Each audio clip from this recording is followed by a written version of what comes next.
Well, it's the second day of October 2019. My name is Samuel Njoroge, and yes, you are right in time for the Daily Brief today.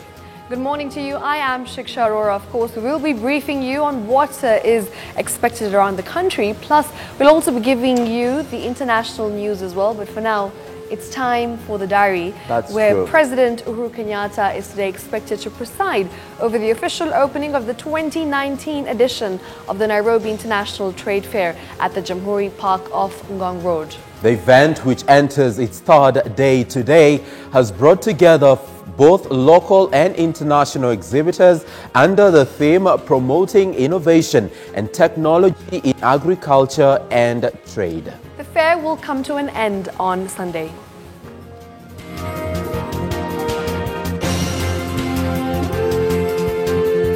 Now, a motion seeking to review the mandatory retirement age in the public service from the current 60 years to 50 finds its way to the National Assembly this morning. Now, the motion has been proposed by Starehe MP Charles Njagua, popularly known as Jaguar, who cites the high unemployment rate among the youth. Also before Parliament this morning is the Council Prevention and Control Amendment Bill 2019, which will go through its first reading. The bill is sponsored by Homa Bay Women Representative Gladys Wanga.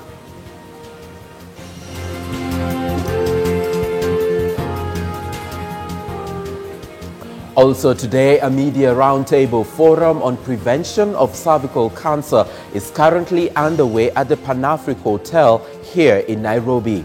Experts in the area are taking media practitioners through the various steps towards prevention of cervical cancer, including HPV, vaccine and regular screening. The roundtable comes ahead of a scheduled national rollout of the HPV vaccine by the government this year.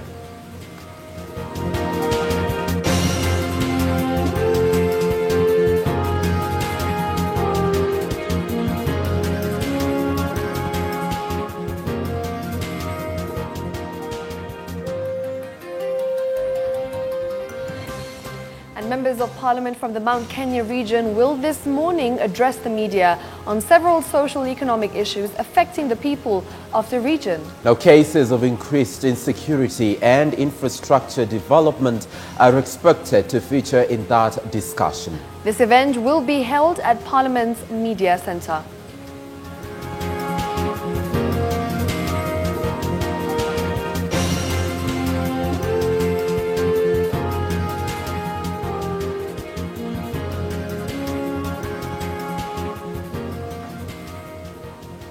Now, today is the International Day of Non-Violence. The same date as the birthday of Mahatma Gandhi, leader of the Indian independence movement and a pioneer of the philosophy and strategy of non-violence. The date was designated by the United Nations to disseminate the message of non-violence, including through education and public awareness. The resolution reaffirms the universal relevance of the principle of non-violence and the desire to secure a culture of peace, tolerance and understanding.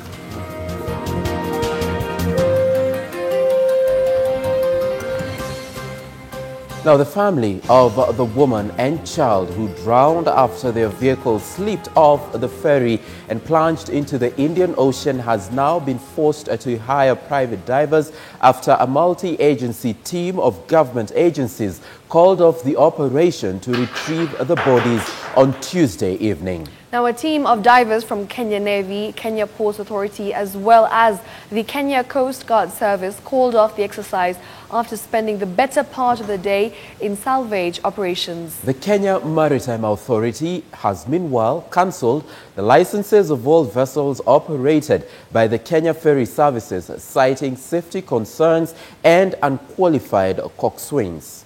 Shukri Washu has that report. Day 3 of the Likoni ferry tragedy that claimed the lives of 35-year-old Mariam Kihenda and her 4-year-old daughter Manda Mudheu after their vehicle slipped off the ramp of a ferry and plunged into the deep waters of the Indian Ocean. And Tuesday morning, the expectations of Kenyans and more so the deceased family were high amid hopes that their bodies will be recovered. A multi-agency team of divers from the Kenya Navy, the Kenya Ferry Services, the Kenya Ports Authority and the Kenya Coast Guard Services, as well as the Marine and Fisheries Research Institute, kicked off a day-long salvage operation. As a result, ferry services at the Likoni crossing were temporarily halted for the better part of the day, as vessels were directed to stay clear of the channel to ensure the safety of divers.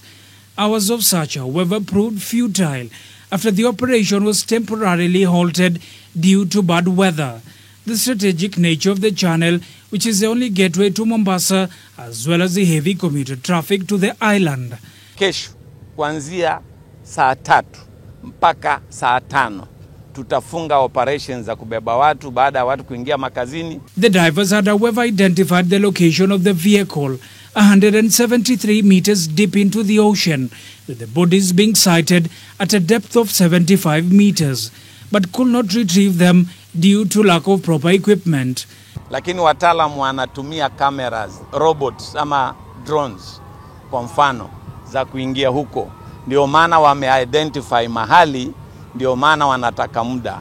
The family of the deceased has since sought services of private divers at a cost of 100,000 shillings after losing confidence in the government agencies.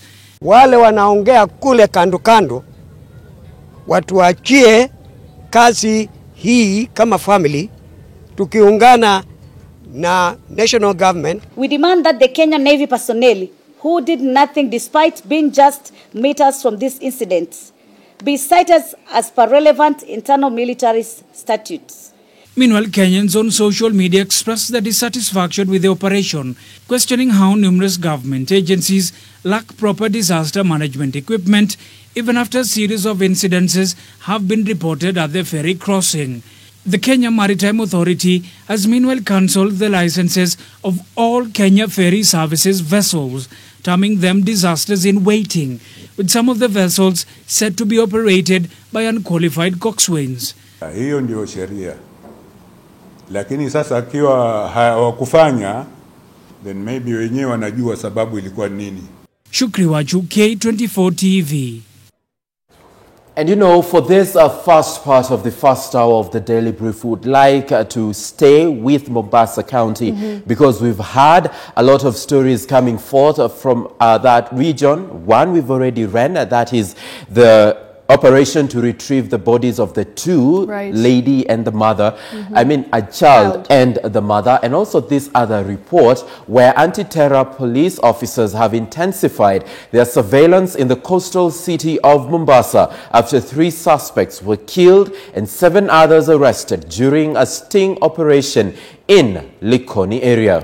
Now, the suspects were shot dead after police laid an ambush on a house rented by one of the suspects who was on the wanted list in connection with the Dusit terror attack in January this year. The suspects are believed to have been planning to launch an attack during this year's Mashujaa Day celebrations that will be held at the MURANG'A grounds in Mombasa. Brenda Cheriot has more details on that story. An assortment of over 1,000 rounds of ammunition, a G3 rifle, machetes, grenades, and the list is endless. These are just but some of the weapons of mass destruction that were recovered at Majengo Mpya in Likoni, Mombasa. Undercover officers from the anti-terror police unit carried out a swoop on a one-roomed house, following a tip-off from the public, and flushed out the suspects from their hideout. Hivi ni vitu ambavyo ni silaha ambazo zote hizi zimetoka katika hawa majangili. Hatuwezi kusema mambo mengine. Hawa ni majangili ambao wamekuwa wakiterrorize area hii. 3 suspects, among them 2 believed to be of Somali descent, were gunned down during a fierce exchange of fire with the police. 7 other suspects who were arrested separately are in police custody, awaiting further interrogation. According to one of the officers who sought anonymity, the confiscated G3 rifle is believed to have been used in the January 15th Dusit terror attack in Nairobi. The incident happened a day after police arrested one of the Dusit D2 terror suspects. Brenda Cheriot, K24 Evening Edition. And of course, we appreciate that report was filed during our evening edition, but we will be getting an update on those two stories from our reporter, Fred Kai. He is currently piecing together some details for us, and he'll be joining us for that and much more in the course of the Daily Brief today. All right, of course, for now, we will be moving on to MURANG'A County, where we've got our reporter, Alfred Maina, on standby as he keeps tabs with what's happening in his area and, of course, what to expect in the day's news diary from MURANG'A County. Alfred. Naam, asante sana Samuel na Shiksha Arora, na wapata vizuri kutoka bustani ya pumziko inayoitwa Maya katika eneo hili, katika eneo la Sagana katika kaunti ya Kirinyaga, na hii leo nimeweza kuzuru eneo hili. Na mambo ambayo yanaendelea katika kaunti hii siku ya leo ni kwamba kuna tume ya uwiano bora katika nchi hii ambayo inaitwa NCIC itakuwa inazuru katika kaunti ya Murang'a ili iweze kuhamasisha vijana kuhusu njia mzuri za kuishi pamoja na kukaa pamoja. Na pia kuna kisa ambacho kimetokea asubuhi ya leo, ni kwamba kuna mwizi ambaye amefumaniwa katika eneo la Gatanga akiweza kuiba mbuzi katika genge la watu wanne, na ameweza kupatikana na wakazi waliokuwa na ghadhabu kubwa sana, na wakaweza kumchoma. Na inasemekana kama mwizi huyo ameweza kutoka katika kaunti ya Kirinyaga, mahali inaitwa kama Kembembe. Na niweza tu kuzungumza mambo ya majani chai, na ni ambapo imekuwa kero kubwa sana kwa wakazi wa eneo hili katika kaunti ya Murang'a kwamba wamekuwa wakilipwa mamuduni. Na niweza tu kuungana na mkulima mmoja aweza kueleza ghadhabu yake kutokana na malipo duni yanayotokana na upande huo wa majani chai. Tuambie jina lako na utuambie labda ni mambo gani mnapitia. Asante sana. Majina mimi Mwangi Kiregwe, na mimi ni mkulima wa Ikombe K24 032. Ile shida tuko nayo ni kushindwa kama watu tulichukua management kama KTDA, kama ni watu wako na experience na expertise, tuliwachukua tukijua wako na experience na expertise ya kufanya hii kazi ya majani chai, but kulingana na vile tunaona ni kama hatupatii suluhu ya ile shida tuko nazo.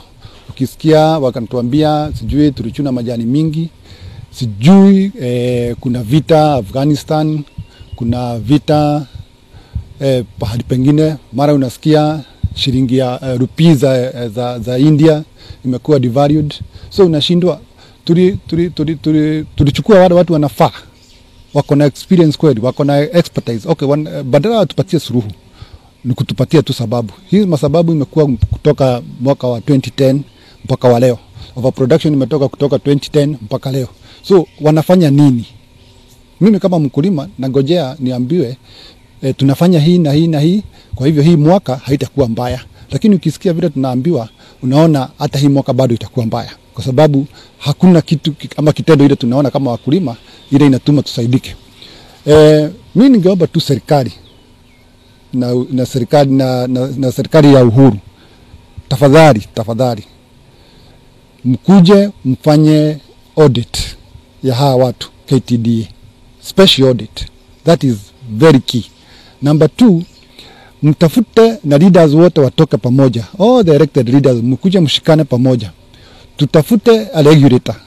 Mimi naona kitu kama Central Bank, they have a regulator called the banks wako na regulator inaitwa Central Bank. Ukienda SACCOS wako na regulator inaitwa SARSA.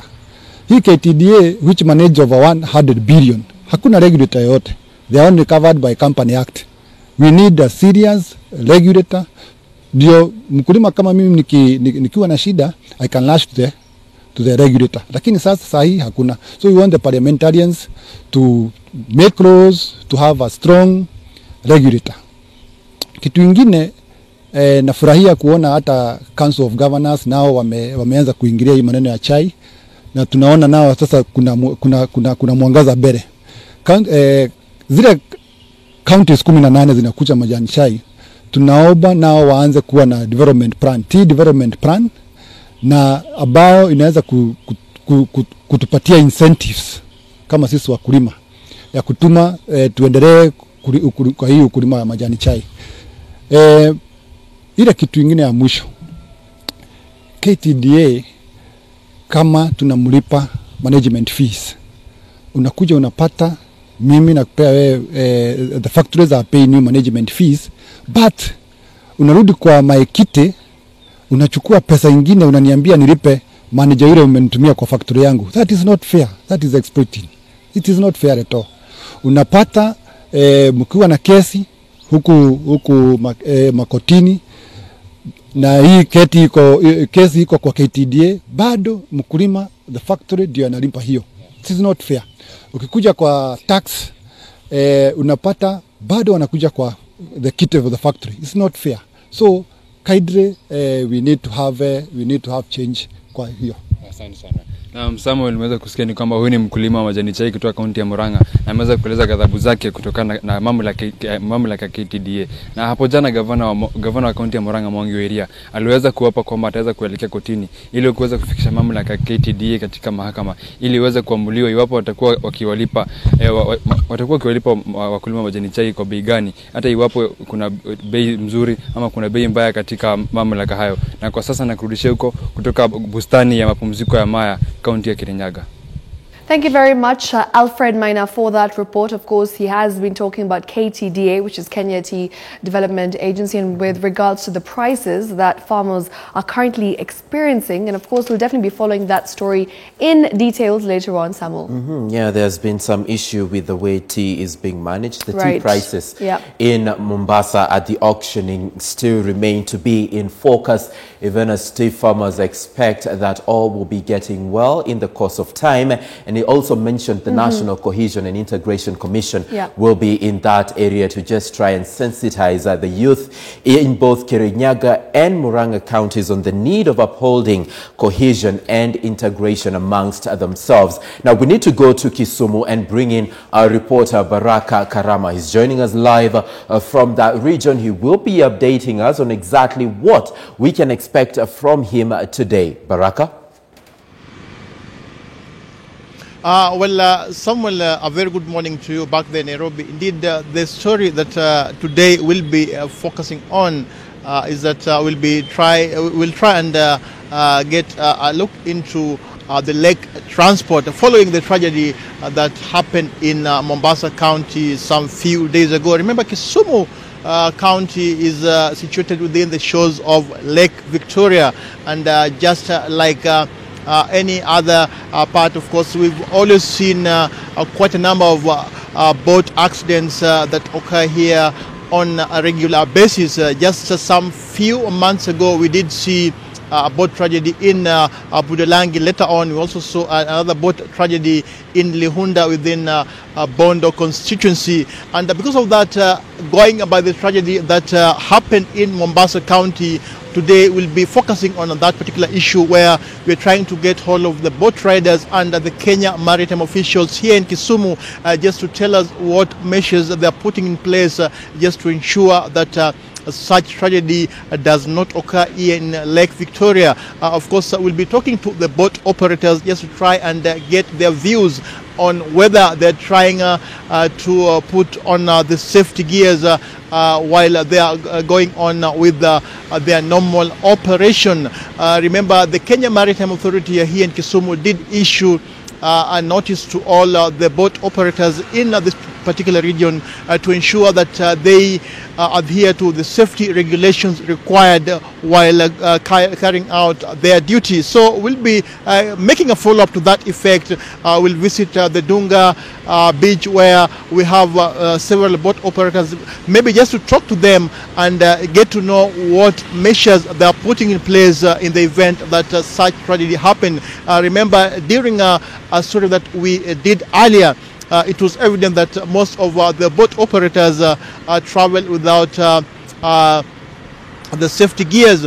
They don't follow regulations that are stipulated by the Kenya Maritime Authority. So that is our main focus today, as the officials of the Kenya Navy and the Kenya Maritime Authority are working hard to retrieve the body of those people who perished during the Likoni tragedy. Of course, down here we'll be focusing on that just to try and update our viewers on the measures that they're putting in place in this particular region, just to ensure that they are ready for any eventuality. So we'll be getting hold of the officials of the Kenya Maritime Authorities and also the boat operators within this particular region, just to try and update our viewers as far as that particular story is concerned. The last story that, of course, we are also looking, we are focusing on is the embattled Speaker Onyangolo has finally made his threat of going to court. Remember, he did issue a threat last week where he said he was going to court to fight his impeachment. Actually, Olo was in court yesterday to file an application seeking to be reinstated as the county speaker for Kisumu. You remember, he had been impeached some few weeks ago by MCAs of that particular assembly who voted anonymously to eject him in office. So we'll be making a follow-up to that effect. Remember, we understand that the county assembly acting speaker Elisha Raro has also filed another application in court where he wants the embattled speaker to return the vehicle that is still in his possession and other facilities that for the county assembly. So that's one of that's the second story that, of course, we are focusing on. The first story, like I mentioned, is we are trying to look into the safety regulations of the boat operators here in Kisumu, just to try and ascertain whether they adhere to the rules that were laid out by the Kenya Maritime Authority. Back to you, Samuel. Thank you so much, Baraka Karama, for that. However, a quick question to you. Is it true that the deputy governor was locked out of his house? In regards to that particular story, of course, we did receive a communication from the landlord of that particular premises, the the Oasis Estate here in Kisumu, and the deputy governor is not in Kisumu. We understand that he's out of the country on official duty. We did communicate to his personal assistant, who say that indeed they received that particular letter and they're working on ways and means to ensure that they clear that amount. Remember, it is not the first time that the Deputy Governor Matthews Owili is being issued with an eviction notice. Remember, 2 months ago, the same company did issue a vacation notice saying that they were demanding rent arrears amounting to over 3 million.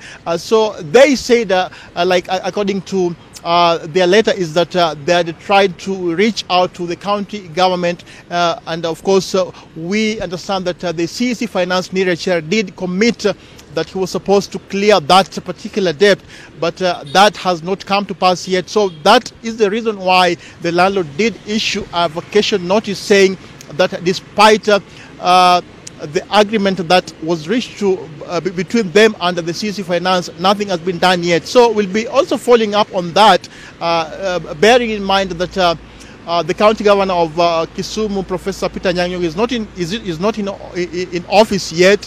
We also understand that the deputy governor is also not in office. So we'll be making a follow-up, maybe to get hold of the CC Finance Nerea Chair in regards to that particular issue where the landlord of the Oasis Estate has threatened to evict the deputy governor, Dr. Matthews Owili, following the rent arrears. So that's a story that also will be making a follow-up into just to establish or ascertain whether the county government of Kisumu will commit again to clear that particular debt. Remember, the county government of Kisumu did pass its budget estimate 3 weeks ago, and we'll also try to get to know, going by that letter that was issued by the landlord, whether they will again commit to clear that debt, or they will seek an alternative way, maybe to try and look for an alternative accommodation for the deputy governor. Thank you so much, Baraka Karama, for that update. And indeed, it will be an interesting time to listen into what will be coming forth from Kisumu County today. It's not the first time the deputy governor is receiving this, or has been in this position just this year. Some months ago, he was in a similar position. So what is happening in terms of his house allowance, if at all they have that? I think Baraka Karama will definitely be filing that report later on. Well, for now, it's time for a short break. We'll be right back.